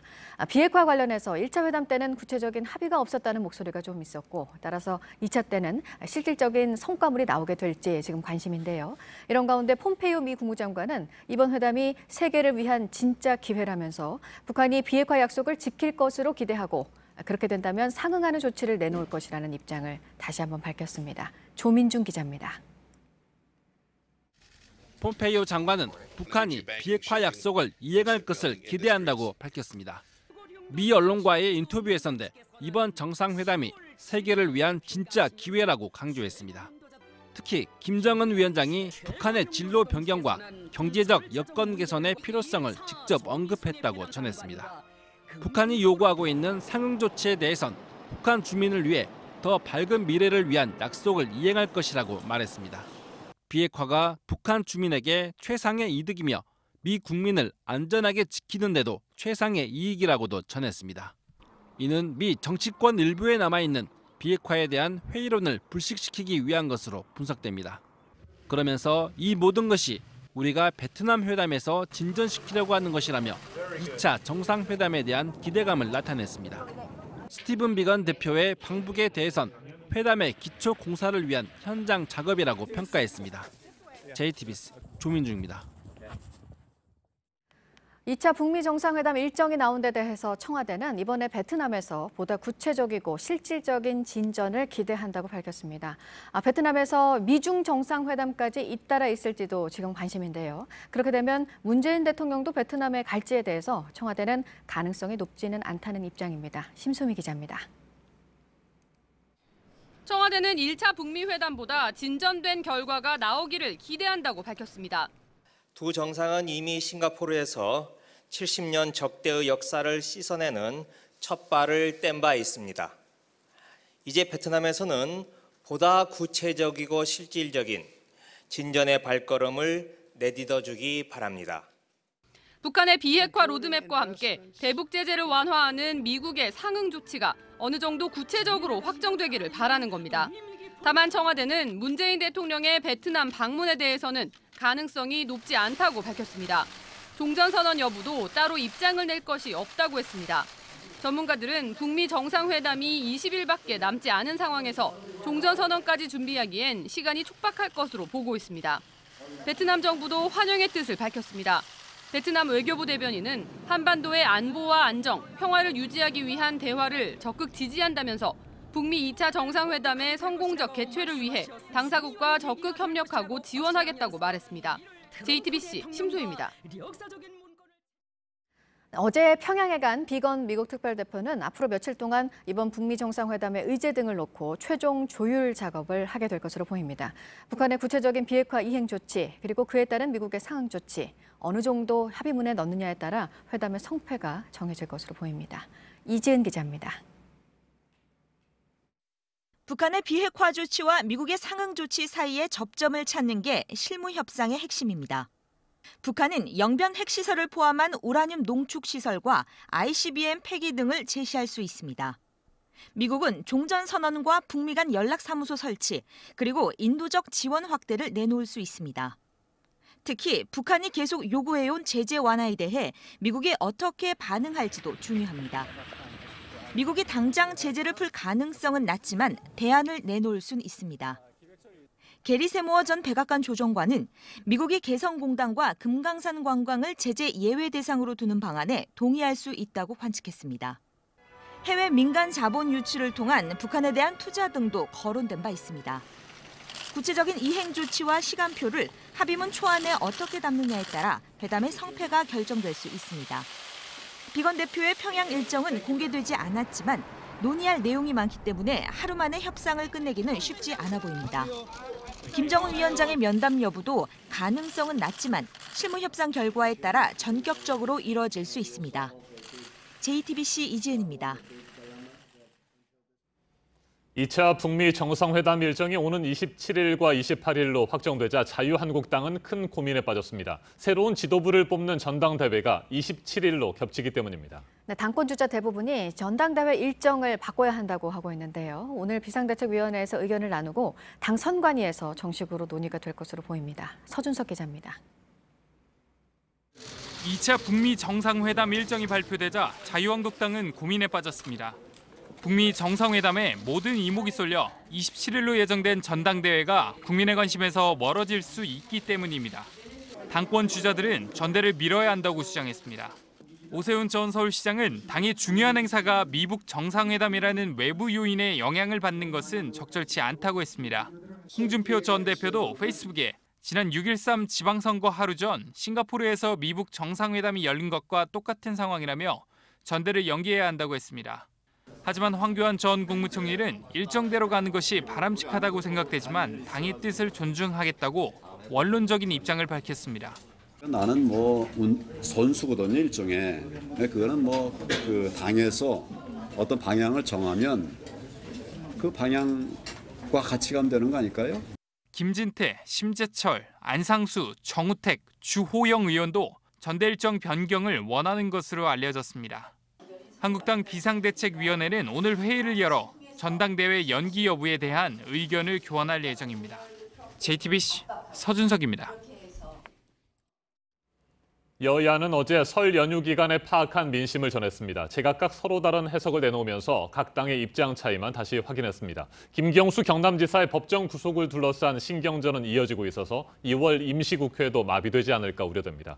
그리고 앞서 전해드린 대로 자유한국당은 2차 북미 정상회담 일정과 겹치는 전당대회 날짜를 변경할지를 놓고 고민에 빠졌습니다. 정치권 소식 최창렬 용인대 교수와 자세하게 살펴보겠습니다. 어서 오세요. 네, 교수님. 먼저 자유한국당 2차 북미 정상회담이 27일, 28일 진행이 되는데 27일 전당대회 날짜가 잡혀 있습니다. 고민일 수밖에 없을 것 같아요. 당일로 완전히 겹쳐 있기 때문에 전당대회의 흥행 효과는 아무래도 반감될 수밖에 없겠죠.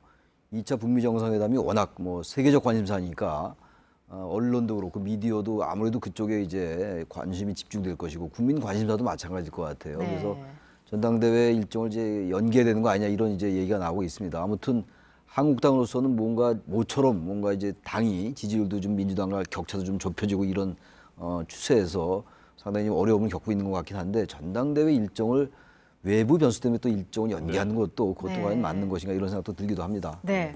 당 입장에서는 당대표를 뽑는 그야말로 중요한 행사인데 흥행에 우려가 있을 수 있다. 그래서 이제 이거를 바꾸자는 건데 실제로 바꿔질지 오늘부터 논의는 한다고 하는데 그럼 거의 처음 있는 일 아니에요? 이렇게 외부 일 때문에 전당대회 일정을 바꾸는 건요? 작년에 지방선거 때도 이제 그랬긴 했죠. 6월 12일 날 1차 북미 정상회담이었고 6.13 지방선거였으니까. 완전히 묻혔죠. 네, 완전히 묻혔고 이번에는 아예 당일날 겹치니까.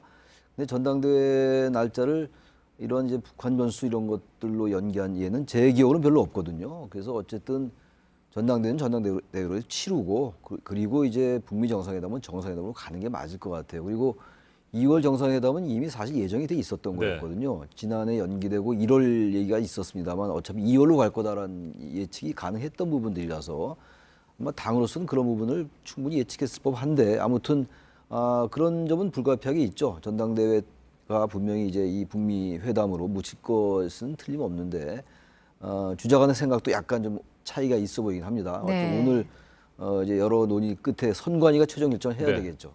네, 이 같은 상황에서 오세훈 전 서울시장 오늘 당 대표 선거 출마를 공식 선언합니다. 그렇게 된다면 황교안 전 총리, 홍준표 전 대표, 오세훈 전 서울시장 이렇게 3자 구도로 가게 됩니까? 전체 후보는 8명이잖아요. 8명인데 이른바 지금 말씀하신 3명 후보 이제 빅3라고 얘기를 하는데 그 선거 구도도 어떻게 갈지 모르겠어요. 지금 이제 이른바 이제 황교안 대세론 이런 표현들을 쓰더라고요 언론에서. 근데 황교안 전 총리가 끝까지 이제 우위를 견제할지 이제 박근혜 이제 변수가 등장한 것 같아요. 박근혜 전 대통령을 석방하냐 여부 이런 것들이 이제 어떻게 작동될지 모르는데 아무튼간에 지금으로서는 3자 구도로 갈 수밖에 없지 않냐고 보여집니다. 네. 이번 설 연휴 동안 이제 정치권에 대한 얘기를 또 많이들 하셨습니다. 근데 설 민심에 대해서 다 다른 얘기를 하니까요. 어떻게 보셨습니까? 설 민심이 정치권이 워낙 하는 일이었기 때문에 정치권 얘기는 물론 이제 얘기가 다 양비론인 것 같아요. 민주당도 그렇고 한국당도 다 이제는 과거의 그 전통적인 적대적 공전 구조로 돌아간 것 같아요. 뭔가 민주당도 어떤 개혁이라는 그리고 촛불 민심이라는 이런 도덕적 우위라든지 어떤 정치적 명분을 많이 잃어가는 게 아닌가라는 생각도 들어요. 그런 점에서 정치에 대해서는 양비론적 시각이 많았던 것 같고요. 김경수 지사의 구속에 대해서는 좀 말들은 많았던 것 같아요. 법정 구속이라는 게 현직 지사로서 대단히 이례적이었던 것이기 때문에 여야를 떠나서 상당히 얘기가 많이 됐던 것 같고 역시 경제에 관련된 걱정들이 많았던 것 같아요. 주택도 그렇고 주택난도 그렇고 취업 문제라든지 민생 문제 이런 것들에 대한 걱정이 많은데 국회는 열리지 않고 있고 전체적으로 볼 때 특정 정당에 대한 지지 비판보다도 물론 이제 지지자들에 따라 다르겠습니다만 전반적으로 국회에 대한 비판 이런 것들이 많았던 것 같습니다. 네, 자유한국당은 김경수 경남지사가 법정 구속된 뒤에 청와대로 몰려가지 않았습니까? 문재인 대통령의 입장 표명을 해야 된다 이렇게 주장을 하면서 현재는 모든 국회 일정을 거부하고 있는 상황인데 오늘 교섭단체 원내대표들이 만납니다. 일정 부분 합의를 할 수 있을 것으로 보십니까? 합의하기 어려울 것 같아요. 지금 이제 김경수 지사 관련 이제 쟁점도 그렇고요. 여야가 한치도 양보하기 어려운 이런 구도고, 특히 한국당은 전반적으로 이제 거의 묻지마 반대 쪽으로 가는 측면이 있어 보여요. 어쨌든 최근에 민주당과의 지지율 격차도 좁혀지면서 계속 어떤 이런 여러 가지 지금 정치 현안들을 어떻게 계속 쟁점화시키고자 하는 그런 생각이 있는 것 같습니다.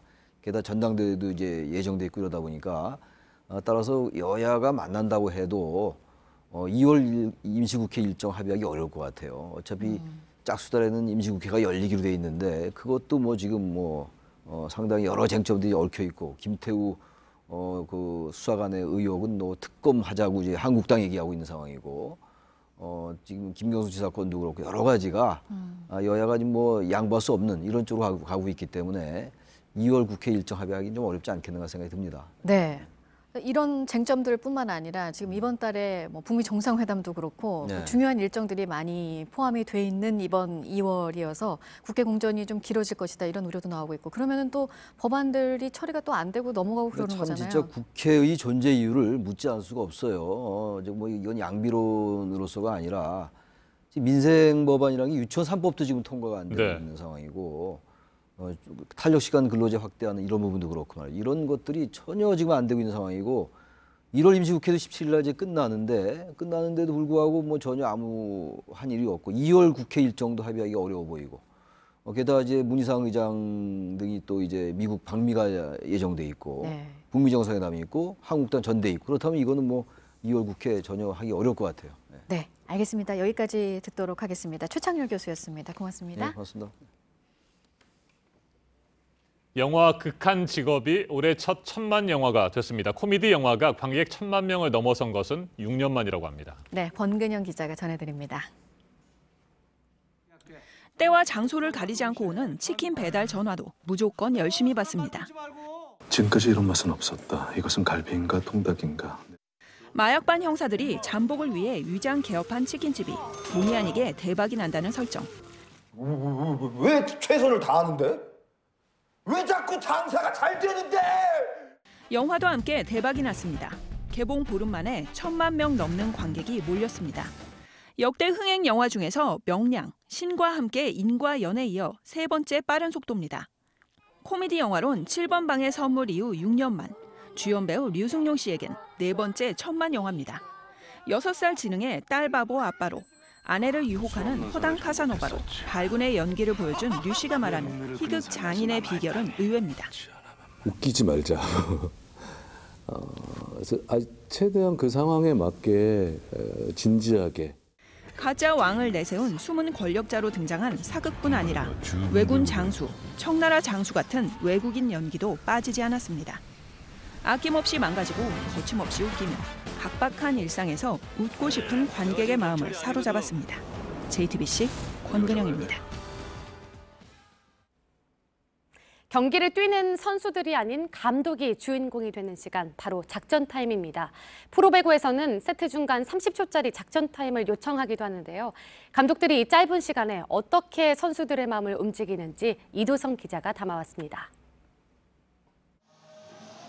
초조하게 서성이던 감독들은 안 되겠다 싶을 때 부저를 누릅니다. 한 세트당 2번 요청할 수 있는 작전 타임. 30초 안에 뭔가 메시지를 던져야 합니다. 그렇게 하면 안 돼요. 참나 웃기네. 계속 무너지는 이유가 뭐냐거든요. 불만 있어? 올스타전에서 외국인 선수가 따라할 정도로 익숙한 모습입니다. 홍경수 준비 빠르게. 좋습니다. 똑바로 해. 그렇다고 강하게 다그치는 것만이 정답은 아닙니다. 때론 다독이고 또 위로하면서 힘을 불어넣기도 합니다. 올라가면서 자신 있게 때려. 괜찮아. 우리 엔진 100% 돌려야 돼. 과거엔 따끔하게 혼내는 것으로만 기억되던 작전 타임의 풍경들. 지금 장난할 때야? 아니야. 팬들한테 쪽팔리지도 않냐? 이젠 어떻게 선수들의 마음을 움직일 수 있을까 고민합니다. 여기서 포기하면 안 돼. 돌파구를 찾아서 뭔가를 해야 될 거 아니야. 시원한 스파이크를 내리꽂는 코트에서는 오늘도 경기 흐름을 바꾸는 명언이 쏟아집니다. JTBC 이도성입니다. 남자 프로배구 대한항공이 우리카드를 세트스코어 3대 0으로 꺾고 2위 자리를 되찾았습니다. 어제 서울 장충체육관에서 열린 경기에서 대한항공은 가스파리니와 곽승석의 활약으로 승점 55점을 확보하며 선두 현대캐피탈을 1점 차로 따라붙었습니다. 프로농구 울산 현대모비스가 KCC를 꺾고 3연승을 기록했습니다. 이대성은 홀로 29득점을 올리며 부상 복귀 이후 최고의 활약을 펼쳤습니다. 모비스는 어제 승리로 2위 인천 전자랜드와의 승차를 4경기로 벌리며 선두 자리를 굳게 지켰습니다. 한국 남자 아이스하키 대표팀이 세계적인 강호 라트비아에 2대6 역전패를 당했습니다. 세계 랭킹 16위인 우리나라는 11위인 라트비아를 상대로 선취점을 얻는 등 선전했지만 아쉽게 역전을 허용하며 패했습니다. 한국과 라트비아, 일본, 카자흐스탄 등 4개국이 출전하는 이번 대회는 2018 평창 동계올림픽 개최 1주년을 기념해 마련됐습니다. 첫 번째 경기에서 패한 우리나라는 오늘은 카자흐스탄, 내일은 일본과 맞붙습니다.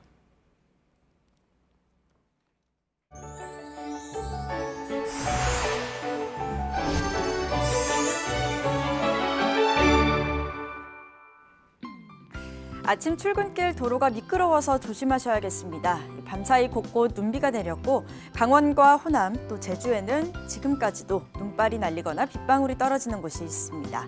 눈비는 오전에 모두 그치겠는데요. 대설주의보가 발효 중인 강원 영동 북부에는 최고 10cm가 쌓이겠고요.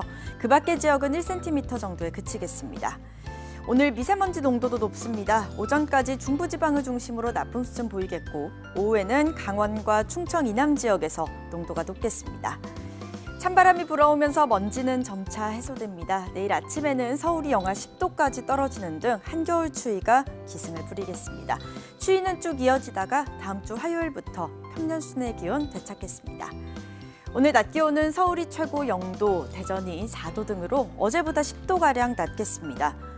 북한은 평양이 영하 5도에 그치는 등 한낮에도 영하권 추위 보이는 곳이 있겠습니다. 내일과 모레는 우리나라도 종일 영하권인 곳이 많겠습니다. 추위 대비 잘해주셔야겠습니다. 기상정보였습니다. 아침인 뉴스워치, 오늘 하루 관심을 가지고 지켜봐야 할, 기억해야 할 뉴스 끝으로 정리해드립니다. 도널드 트럼프 미국 대통령이 의회 국정연설에서 오는 27일과 28일 베트남에서 김정은 북한 국무위원장과 다시 만날 것이라고 말했습니다. 구체적인 장소는 공개하지 않았지만 휴양도시 다낭과 베트남의 수도이자 북한 대사관에 있는 하노이가 유력하게 거론되고 있습니다. 마이크 폼페이오 미 국무장관은 2차 북미 정상회담을 통해 북한이 비핵화 약속을 지킬 것이라고 말했습니다. 비핵화가 북한 주민과 미국 국민 모두에게 최상의 이득이 될 것이라고 강조했습니다. 2차 북미 정상회담 일정이 새 당대표를 뽑는 전당대회 날짜와 겹친 자유한국당이 전대 일정을 바꾸는 걸 검토하고 있습니다. 비대위에서 의견을 교환한 뒤에 당 선관위에서 정식으로 논의가 될 것으로 보입니다. 지난달 31일 이후 7일째 구제역이 추가 발병 없이 잠잠합니다. 다행히 왕래가 많은 설 연휴 고비를 넘겼지만 잠복기가 14일인 만큼 앞으로 일주일 이상은 안심할 수 없습니다. 방역당국은 오늘을 전국 일제 소독의 날로 정하고 소와 돼지 농장들을 대상으로 방역 작업을 벌입니다. 조재범 전 쇼트트랙 국가대표 코치의 심석희 선수 성폭행 혐의에 대한 수사를 마무리한 경찰이 오늘 기소 의견으로 사건을 검찰로 보냅니다. 수원지검에서 추가 수사가 이어질 예정입니다. 오늘 전해드릴 소식은 여기까지입니다. 이상으로 JTBC 뉴스 아침엔 목요일 순서 모두 마치겠습니다. 건강한 하루 보내시기 바랍니다. 고맙습니다.